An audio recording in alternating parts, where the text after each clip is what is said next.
ngayon, bagong saya, kwento sa bawat araw iyon.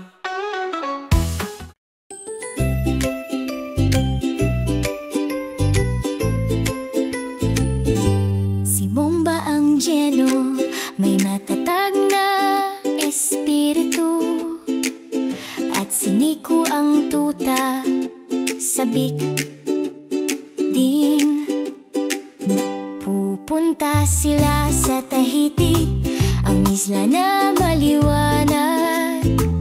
May mga buhangin na dalampasigan sa ilalim ng araw. Ang mga laguna ay kumikislap, ang mga talon ay umatungal.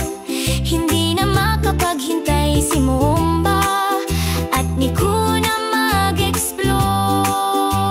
Mula sa mataas na bulkan hanggang sa itim na buhangin, naglalaro sila